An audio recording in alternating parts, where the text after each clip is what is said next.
In this video, I want to talk about Electron, which is a tool that allows you to build desktop applications with JavaScript, HTML, and CSS.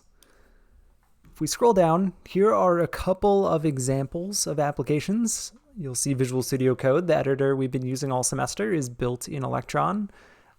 Slack is built in Electron, Figma is built in Electron, Microsoft Teams, which we also use here at Columbia, is built in Electron. So there are a lot of big applications built in Electron. And the idea with Electron is that there are these two tools that underpin Electron. There is the Chromium open source browser, which is the open source Chrome browser. And then there is Node, which is the JavaScript runtime that we learned about last time. And using those two things together, you can leverage the tools of Node, like reading the file system, and you can also leverage a browser environment that can run HTML, CSS, and JavaScript to create a portable application. So essentially, you'll be able to build applications for Mac, Windows, and Linux by essentially having this embedded Chrome and Node tool set together that once one opens up your application, it loads inside of Node and this Chromium browser.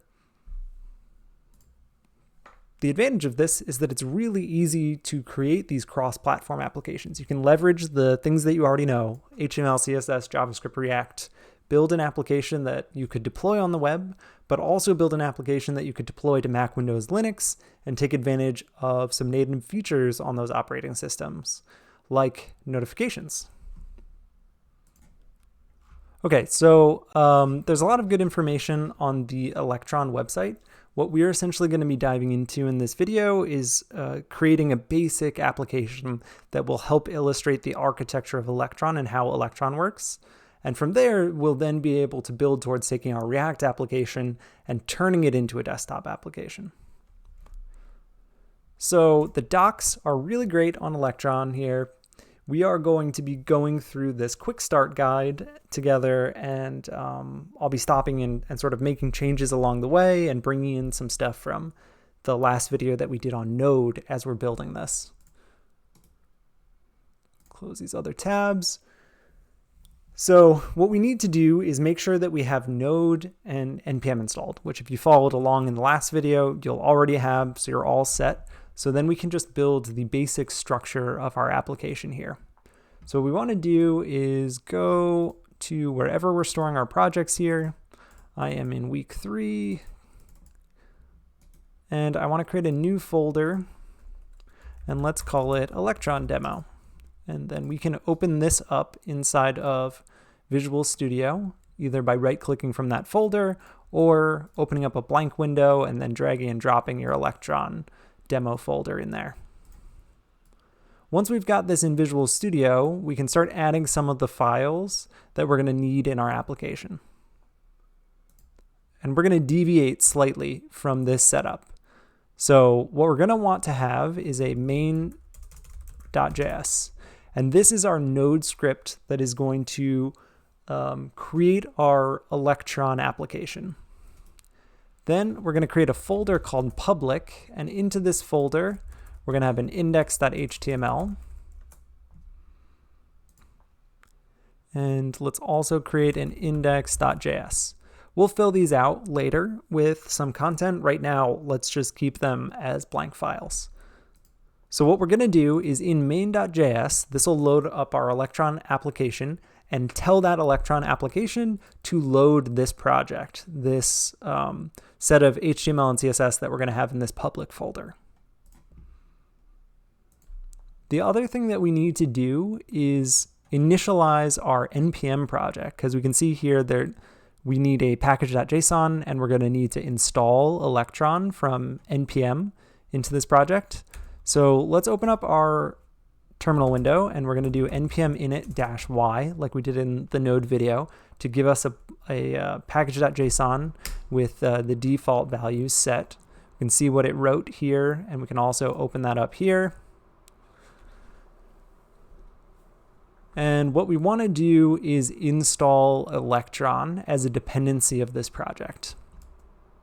And if we look back at the installation instructions here, what we need to do is install it as a development dependency. So there's a slight difference between how we've installed things previously. So what we've done previously is if we know that the package that we want to install is called Electron, we would just run npm install Electron, or npm I Electron for short. Here, what we want to do is add in the save dev flag. So npm I space -- save dev space Electron. And this will, instead of putting Electron as a regular dependency, we'll add it as a development dependency. So if I let this run, I can kind of explain, while that's taking a minute to run, the difference. So our dependencies that we've been adding previously have been under this section called dependencies. That looks something like this. And so a dependency is a package that is used inside of the project in production. So it is something that, if we're building a React application, we import into the React application and use inside of that React application. A dev dependency, or a developer dependency, a development dependency, is one that we use to help build our application as opposed to using the application. So an example might be here Electron, which is the framework that we're running within. Or if we have a library that helps us run tests, those will usually be in dev dependencies. Or if you have a library that's used in building your application, that will often be in a dev dependency as opposed to in the dependencies proper.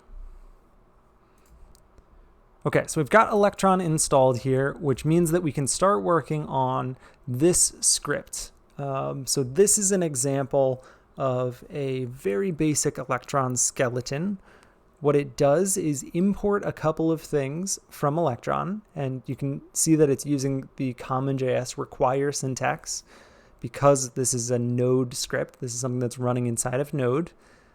It creates a window here, or it creates a function called create window here, which what this does is use this API up here, the browser window class, to create a new window, load a particular file into that window, so load an HTML file, and open the developer tools.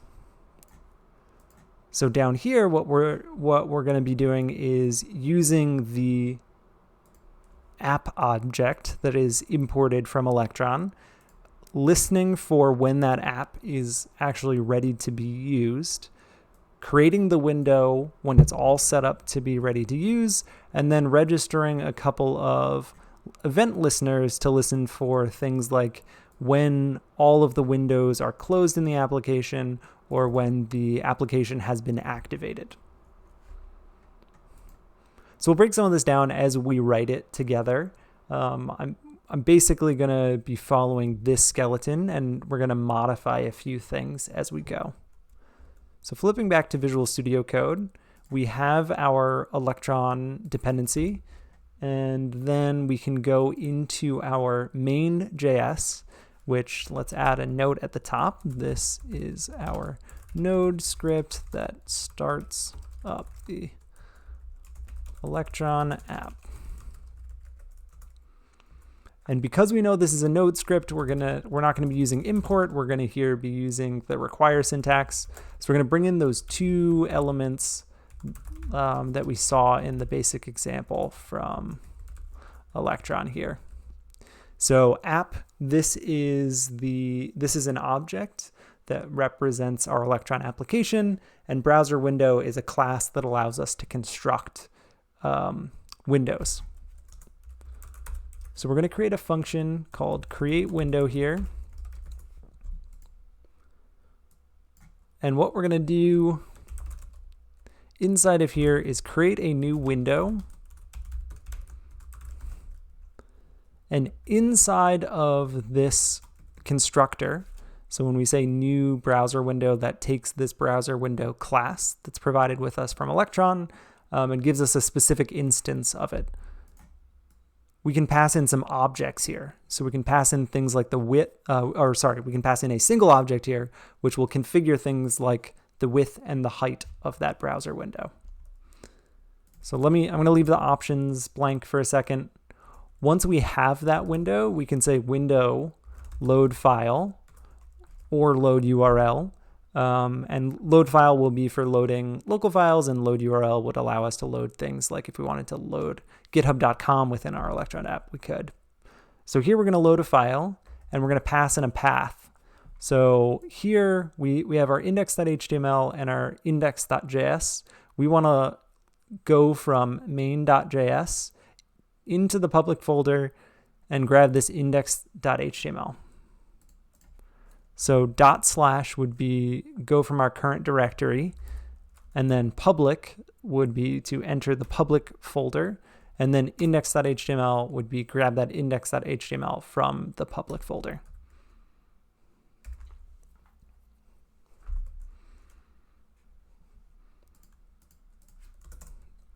So we'll come back, we're going to add a few things to this, but we just want to get something running. So what we want to do is the app object from Electron provides a function here when ready, which returns a promise, which we can see the docs popping up here, so that this promise is fulfilled when Electron is initialized and is ready to actually create a window. So we can use our promise knowledge here to say that when that promise is resolved, then run this create window function. Whoops, I accidentally auto-completed and imported something, so I'm just Control-Zing. Okay, here we go, create window. So when our app is, when Electron is finished initializing, our create window function will run. So from here, we want to add a couple of event listeners. So app.on is similar to add event listener in our vanilla JavaScript DOM API, which allows us to register a function to run when some event happens. So with this, there are a couple that are available to us from Electron. So these are lifecycle events that just come out of the box with Electron. And there is one called window all closed here, which runs when all of the windows of an application are closed. So if we opened like 3 browser windows when this Electron app ran and all of them were closed, this would then trigger. Or if we only load one window and then close it, this will trigger. And so what we want to do is do a check to see that we are not on a Mac, and go ahead and run quit. So Mac has a little bit of a different kind of life cycle here, so we don't need to run this quit on a Mac when all the windows are closed, but on other operating systems we do. So that's what this check is doing, is just making sure that the platform that we're running on is not a Mac before we do this quit. And then we also want to do an event listener here for on activate.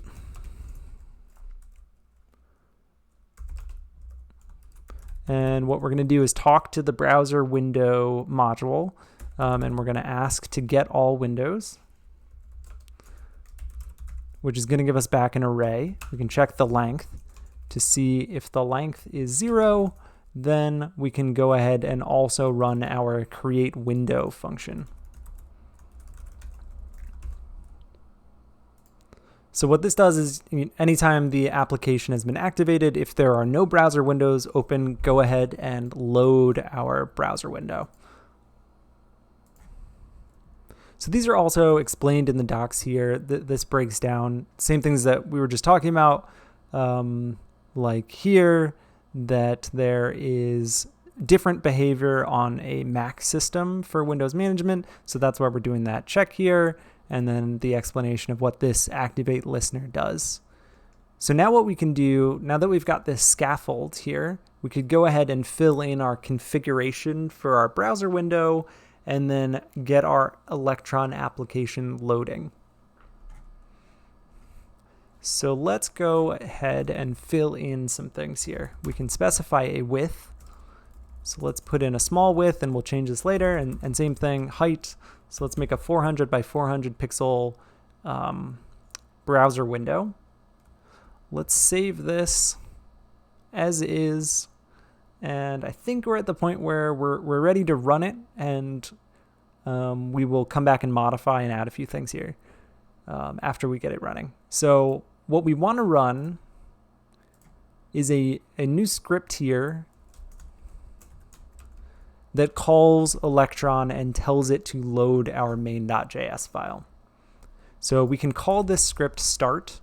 The name doesn't really matter here. Whatever we put here, then when we want to start it, we're going to do npm run start or npm run go or dev, whatever you label it as, you would use down here in your command line. And then what we want to do is say Electron, and we can specify which file we want Electron to load. We can actually, because the main has been set up properly here, just do Electron dot, and Electron will know to use this field to locate whichever file we've specified here as the entry point. We can also do Electron main.js and make it explicit in our start command to say, hey, Electron, go ahead and load this main.js that's at the root of our project. So once we've done that, we can do npm run start, which will kick off Electron, give us a 400 by 400 window with essentially nothing in it because our index.js is blank. We created it, but we didn't actually throw anything in there. So if we come back to our index.js and let's just throw something in here so that we can see it working. I've saved this file, but we don't have hot reloading here, or at least we don't have it currently set up in this version, this basic skeleton. So what we need to do is in this browser window, actually reload or hit Control R to cause this browser window to refresh. And now it will load the latest version of whatever's at that file location that we've set up. So hey, it's not much and it's not pretty, but we do have an Electron application running here.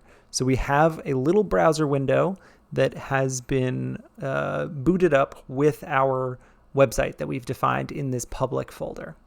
And it comes with a toolbar at the top with some basic options in it. And this, because this is a Chromium browser, is going to have familiar developer tools. So from view, we can toggle the developer tools and open them up here. And if I resize this window, we have a little bit more real estate to work with.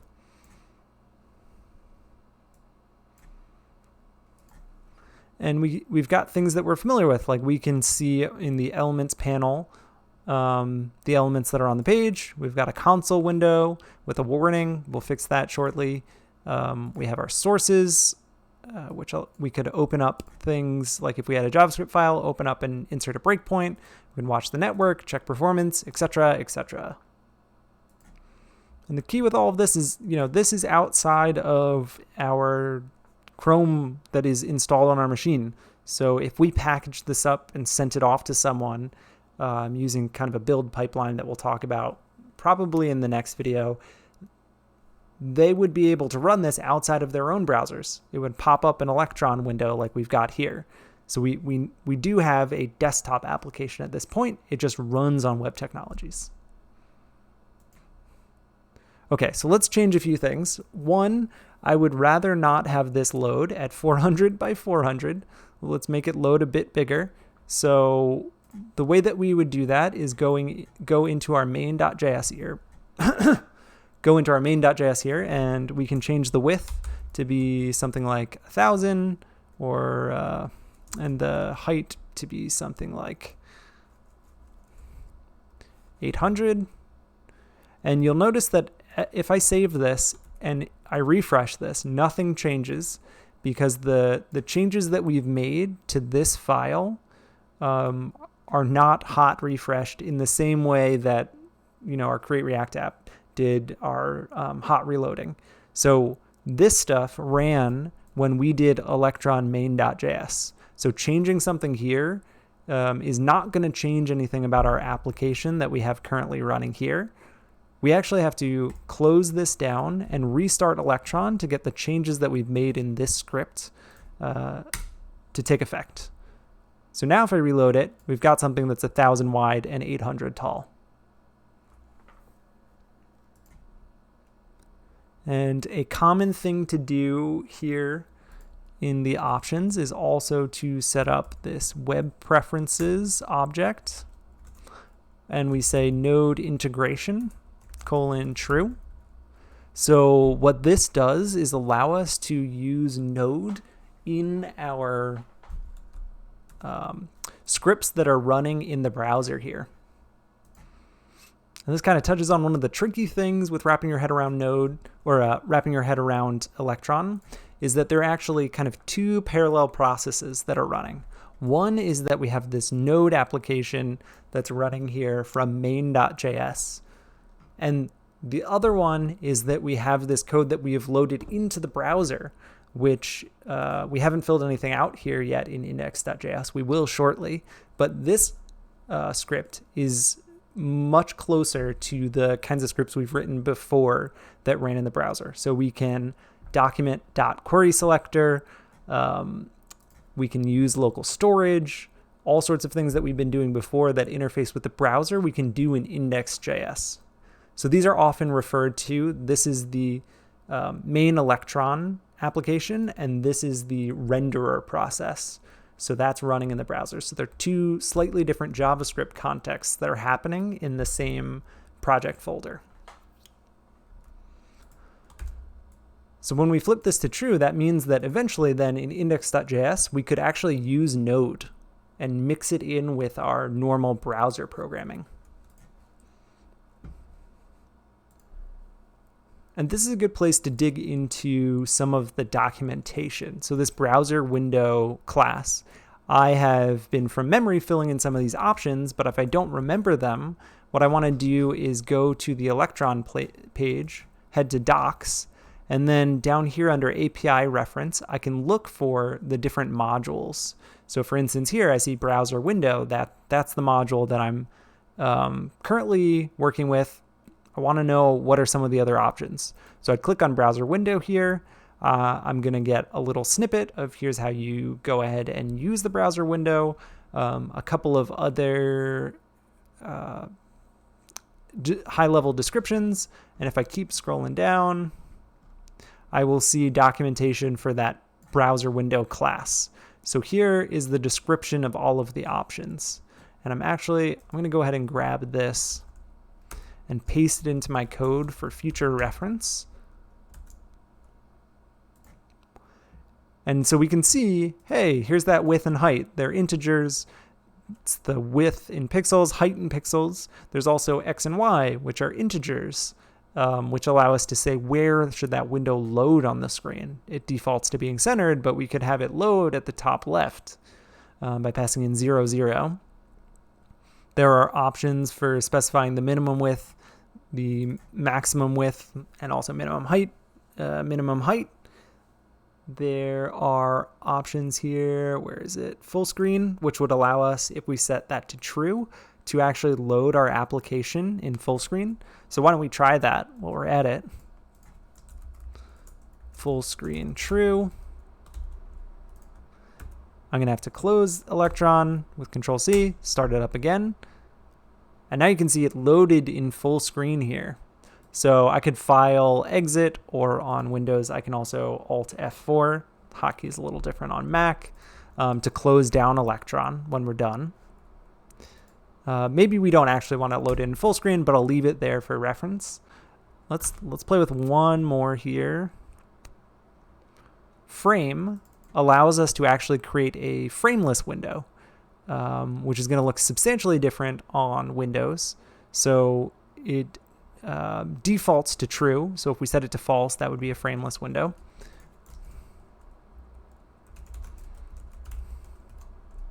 So frame false, give it a run. And now we have our 800 by, or our 1000 by 800 window, but no toolbar at the top, no frame. And to close this, I can either Control-C here to kill my terminal window, or I can Alt F4 on Windows to close it after I've focused on that. I think we probably want the frame, at least for our testing here. It's cool to know that you can turn it off.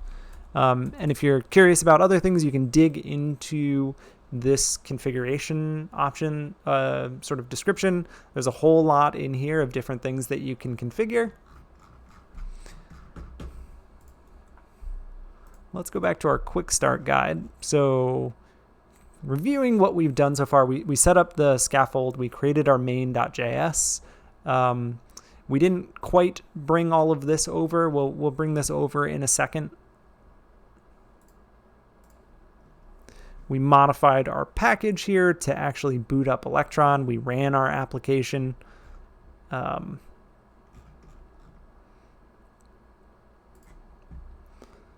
here's the kind of overview that I want to talk about before we finish up with our index.html and filling some of that out. The application architecture of an Electron app, it has these three pillars. So Chromium is the browser window that we're using to display content. Node is the JavaScript runtime environment outside of the browser that we learned about last time that we're using in our main.js to actually, bootstrap that Electron application, get it running. And Electron also comes with a couple of custom APIs for working with native features, native functions of the different operating systems like Mac, Linux, Windows.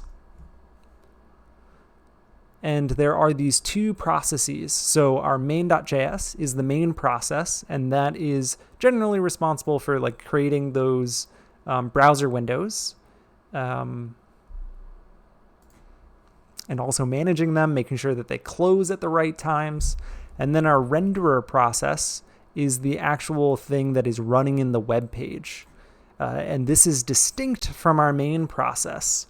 So our main process that is essentially our main.js file is doing the browser window management. Our renderer process is the code that will run in the browser. And it's possible for your code in your browser to have an error that doesn't crash your whole application and shut down Electron.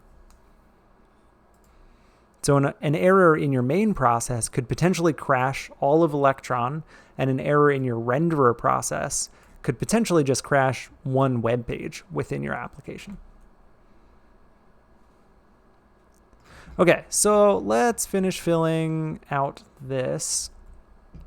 So we're going to grab this template here from the docs, copy it, and paste it into our index.html here. When I saved it, my auto formatter, my prettier, kicked in and formatted some of this. And now if I boot up Electron, we can see here it's printing out the process.versions.node, process.versions.chrome, process.versions.electron versions here. So we can see that this version of Electron that we have in our application is using Node 12, Chrome 87, and Electron 11. And you'll notice that this is not the same node that I have installed on my machine, because we just installed Node 14 in the last video to work with the latest features of Node. Here, this is a version of Node that is bundled with our whole Electron setup here. And so these versions come from Electron. And when new versions of Electron are released, they integrate new versions of Node and new versions of the Chrome engine into the application. Okay, so this example is cool, but let's structure it a little bit more like applications we've written previously. So what I'm going to do is delete what's in the body here. And I want to set up a script tag. Whoops, cannot type. That points to index.js. Give it a save, and now we could start writing some code in index.js. So to make sure it's working, I'm going to display an alert. Save it. Flip back to Electron, and remember, when we change something in our renderer, like our index.html, index.js, we just have to refresh the browser. And there we go. We've got a alert window popping up from our Chromium browser. So I can delete that, and we can fill out a few things in here. So let's go ahead and grab those versions. We'll kind of replicate what we saw in that template. So we had Node, Chrome, and Electron that were in this process.versions object. So this is a global variable that's supplied to us, and then versions has those versions of those different pieces of software. So here we could do this in 3 lines by doing process.versions.node and do Chrome. But at this point, we understand object destructuring so that we can just do all of this in one line. We can grab the node property from versions, the Chrome, and the Electron one into these local variables. And then we could use our browser API knowledge. So we can talk to the document body, and we can say the inner HTML plus equals, and then we can insert some HTML in here. Like we could put an H1 that says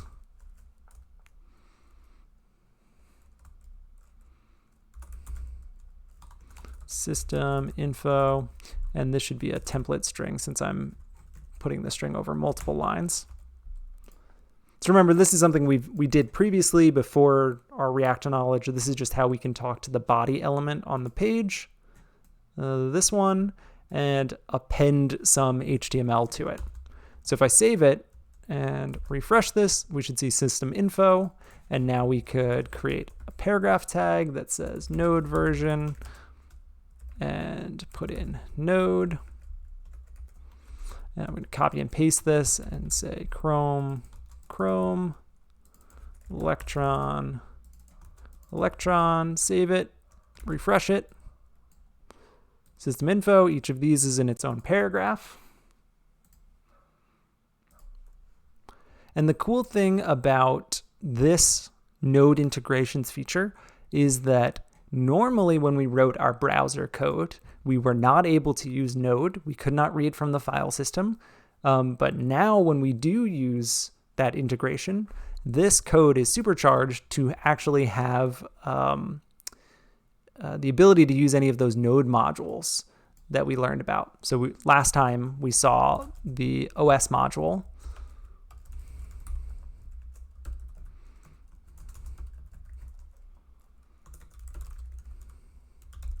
And we were able to use the OS module to read the platform that the node code is running on. And we also saw that we could read which version.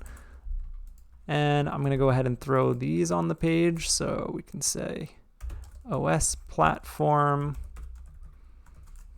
and put in platform, OS version, and put in version. And then we can flip back and refresh it, and we can see that same information that Node was giving us in our Node application, that, hey, this is a Windows machine, and it's using Windows 10 education.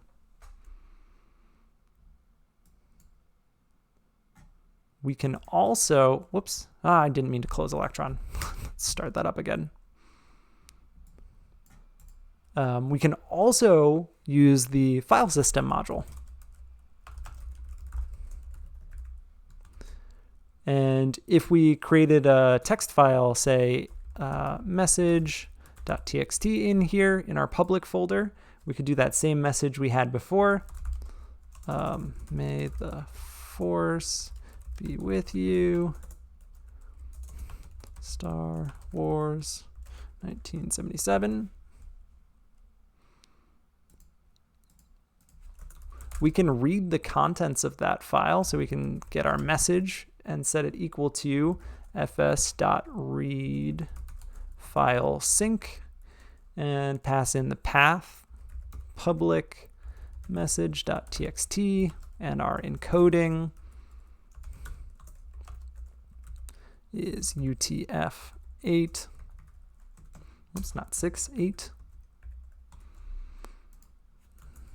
And then we could put that message on the page.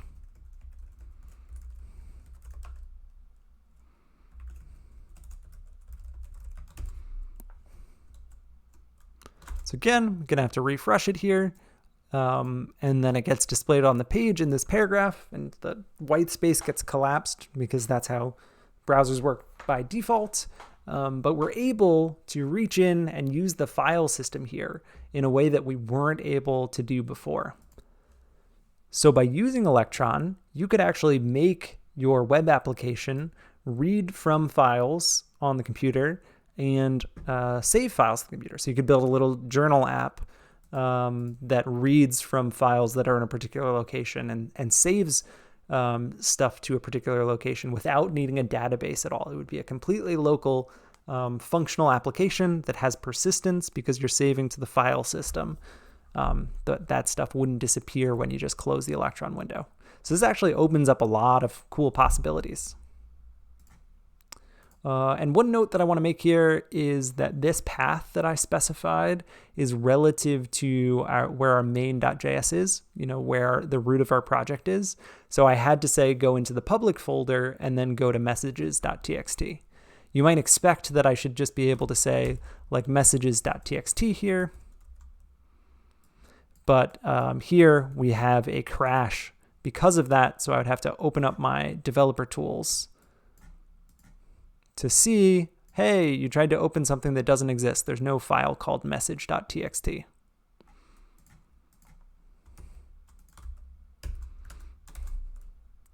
And if I fix that and refresh it, you see that error has gone away. So as you're working on this, it's really useful to have those developer tools open to catch any errors that are not crashing your Electron application, like this window hasn't gone away, but there are errors that may be in your browser. So keeping that developer tools toggled open while you're working is a good idea. The last thing I want to do to kind of cap this off is show off one of the pieces of native functionality that Electron provides to you. So we've seen some of the information that we get, like these versions of these applications. We've seen the node functionality that we get in our applications, but there are also, if we check out the documentation page here,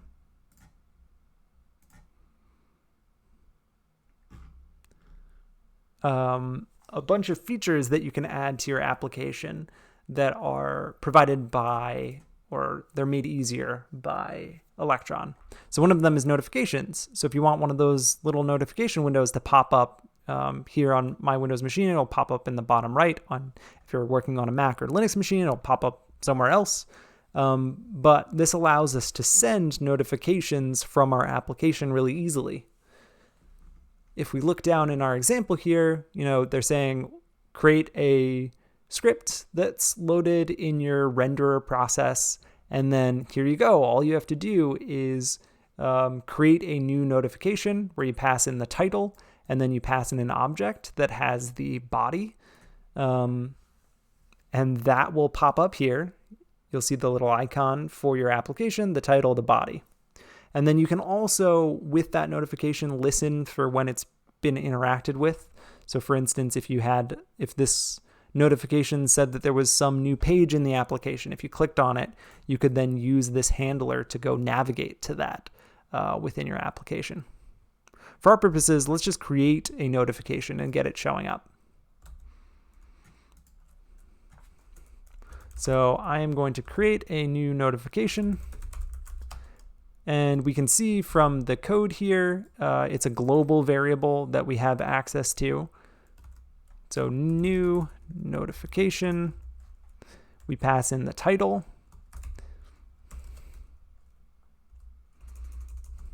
Say welcome message. And then we pass in an object with the body.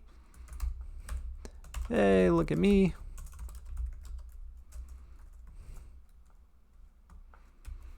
Give this a save. And so this is a notification that is going to run as soon as this JavaScript runs. It would probably be better for us to like hook it up to a button and only run it when that button is clicked so that we could trigger it easily. But since we know how to refresh our browser with Control R or View Reload, that will allow us to trigger that anytime the page is reloaded. So what I have to do is actually go to my settings here and turn my notifications back on for this demo and go ahead and reload. And there we go. Welcome message. Hey, look at me. And then anytime, let's go ahead and dismiss it. Let's dismiss that second one. So now anytime I reload the page, a new one will pop up here.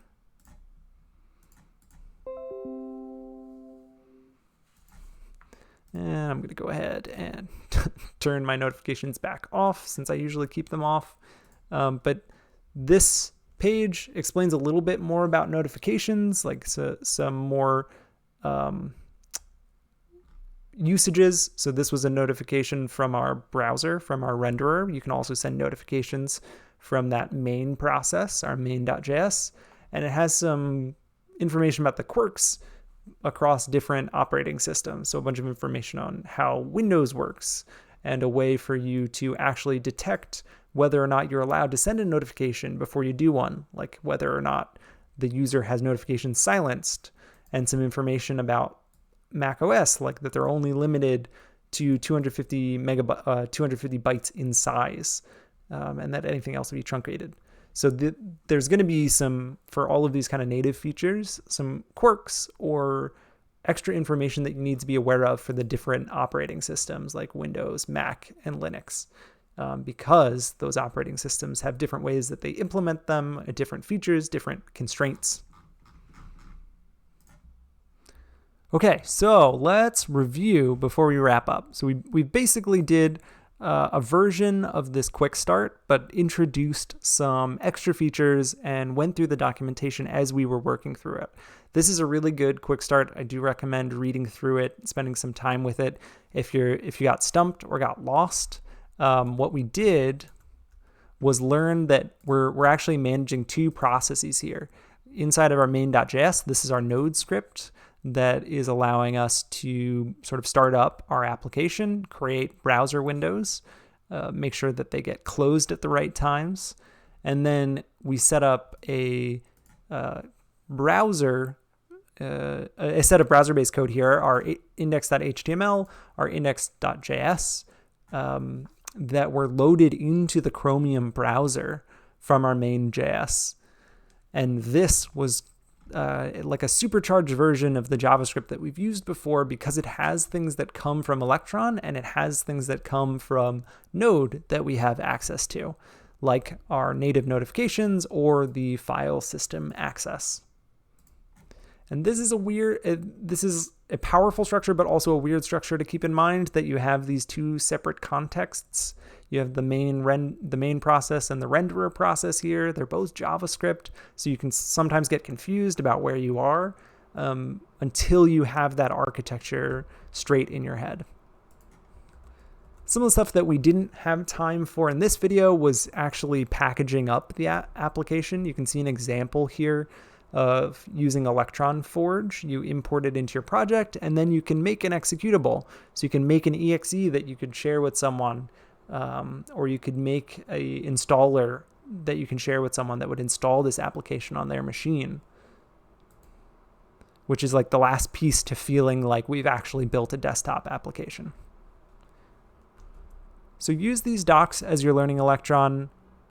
With each of these new technologies that we're introducing, like React and Node and Electron, your ability to read the docs is really going to be the thing that allows you to move quickly through new technology. So when you learn how to read technical information, find the information that you're looking for in the tutorials, understand it, and bring it into your projects, when you've got that down, you'll move a lot faster. So I'm going to leave this video here, and next time, we're going to get into building our applications. So how do we take our code, and instead of having someone have to run npm run start here, they would just have an executable that they can click on, or they would have something they can install on their machine. In addition, we're going to move into learning how to bring React into this world. So this version here, we were going back to our basic JavaScript of manipulating the content on the page, but in the future, we'll learn how to take our React application and package it up in an Electron app.